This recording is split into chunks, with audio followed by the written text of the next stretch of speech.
Labis ang pag-aalala ng mga kaanak ng Pilipinong driver ng sumabog na fuel tanker sa Riyadh, Saudi Arabia.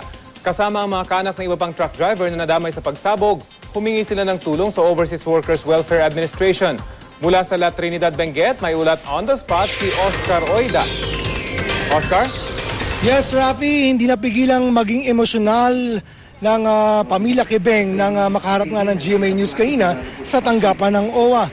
Ayon sa kanila, hindi raw biro ang pinagdadaan ng pagsubok ng kanilang mahal sa buhay na si Robin Kebeng, ang truck driver ng sumabog na tanker dyan sa may Riyadh. Dagdag pa nila, labis daw ang kanilang pag-aalala lalo't hindi pa nila nakakausap itong si Robin.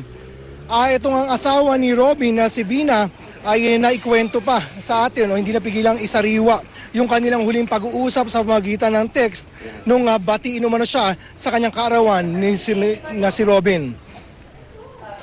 Din si bigat ay bakit yan ay mo pay keman at magkaman dito di bagbagana. Ang sabi raw, nag-text daw si Robin at sabi niya kay Vina na alam ko na birthday mo bukas pero wala akong magagawa kasi nandito na ako, kaya happy birthday na lang daw.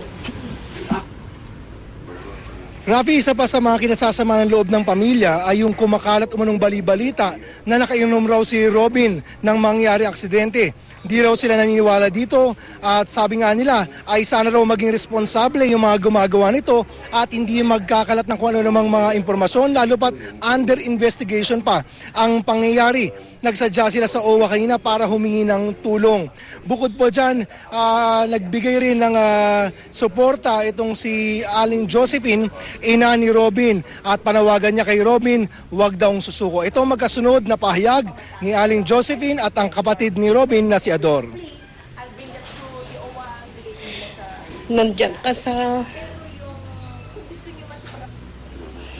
mabuting kalagayan doon kahit hindi natin mag-uusap o ano ang kalagayan mo dyan. Sana ang Panginoon huwag kang bibitiw sa Kanya. Ganon din ang ginagawa namin dito. Nananawagan ako sa lahat ng sambayang Pilipino. Huwag kayong maniwala sa bali-balita lang dyan na sa isang tabloid na lumabas ng kapatid ko ay nagdadrive na lasing. Hindi po totoo yun. Ibinundol sa poste ng flyover. Rafi, bukod sa pamilya Kebeng, dumating din sa tanggapan ng OWA ang iba pang mga kamag-anak ng iba pang driver na nasangkot nga doon sa nangyaring aksidente. Ang kahilingan nila, sana raw ay makauwi na ang kanilang mga mahal sa buhay sa lalong madaling panahon.